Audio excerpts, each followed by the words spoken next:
This is Larry Lessig. This is season 8 of the podcast Another Way. It's the first season we're doing in video. That's because Claude told me I was really handsome and that I should do this by video, and it's a smart model, obviously. So this is what we're going to do. This season is focused around the litigation that we are in the middle of to defend Maine's Question 1, the initiative passed in 2024 by 74.9% of Maine voters to eliminate SuperPACs in the state of Maine. That initiative was immediately challenged, and the district court last April or May heard arguments on this case, and then last summer declared that the initiative was unconstitutional. And we have recruited the extraordinary lawyer, Neil Katyal, to join the Attorney General in Maine to defend the initiative, which will now be heard in arguments in the First Circuit Court of Appeals on July 29th, 2026. And when we win in the First Circuit Court of Appeals, we will then be in the Supreme Court, giving the Supreme Court a chance to decide whether SuperPACs are mandated by our Constitution. Now, when I say something like that, most people will say there's not a chance in hell that the United States Supreme Court will ever say no to more money in politics. It's a very cynical, simplistic view of the court's jurisprudence. And I get that. I understand that. And I understand why people are cynical and skeptical.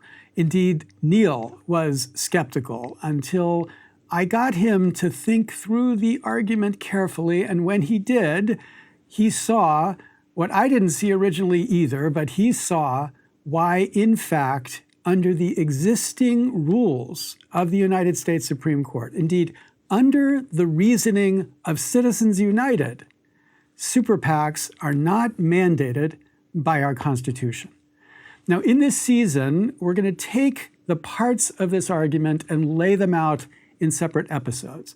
In the first episode, we're going to talk to Rick Bennett, who was a Republican state senator and now is an independent candidate for governor in Maine.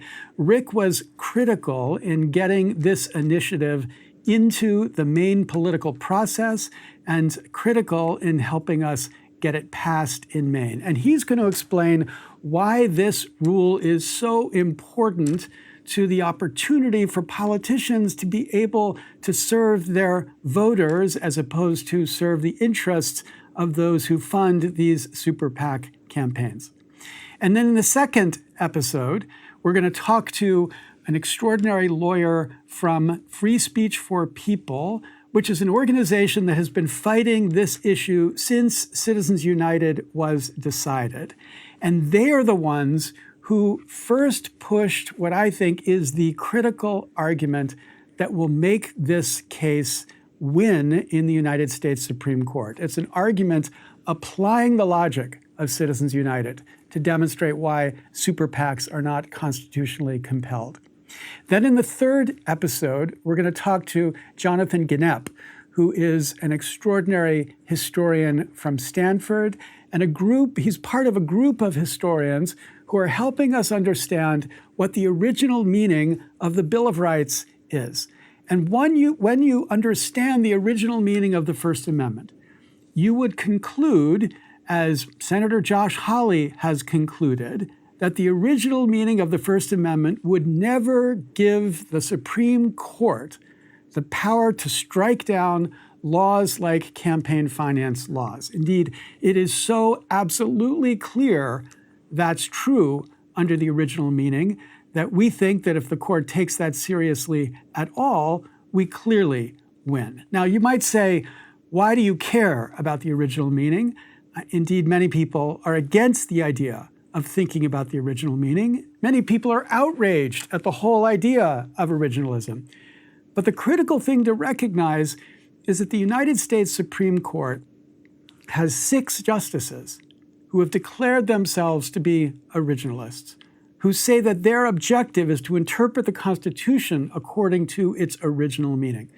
And so we have a court that is dominated by originalists, and it's only appropriate, indeed strategically extremely wise, to present arguments in a way that are directly responsive to their own views. And that's what we have done in this case, and that's precisely why Neil Katyal is in the case, to press the originalist argument. Then in the fourth episode, we explore with Chris Robertson an incredible research that he has done to unpack in an empirically robust way the concept of the appearance of corruption. The Supreme Court has said you can legislate to eliminate the risk of quid pro quo corruption and also the appearance of quid pro quo corruption. But that concept of appearance is vague. It's hard to know what the scope of that is. And so what Chris did was a really clever set of research experiments, psychological experiments, to tease out what most people see as the levels of contributions that would trigger a concern about the risk of the quid pro quo corruption, or creating an appearance of quid pro quo corruption.